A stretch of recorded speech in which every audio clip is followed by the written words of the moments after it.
Hi guys, how to download BlueStacks in laptop. Ever wondered how gamers run Android apps right on their laptops? It's not magic, it's BlueStacks, the ultimate Android emulator for PC. In the next few seconds, I'll show you exactly how to download and install BlueStacks fast and safe. I'll first of all open Chrome and search BlueStacks, press enter, link in description. And click the first BlueStacks website.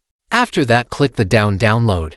And again click the download. In BlueStacks is downloading with stead, please wait.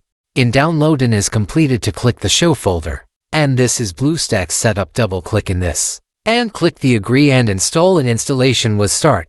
And boom! You've got BlueStacks installed. Now your laptop is your new gaming zone. If this helped you, make sure to like, subscribe, and turn on the bell for more powerful tech tutorials. See you in the next video. Let's keep leveling up.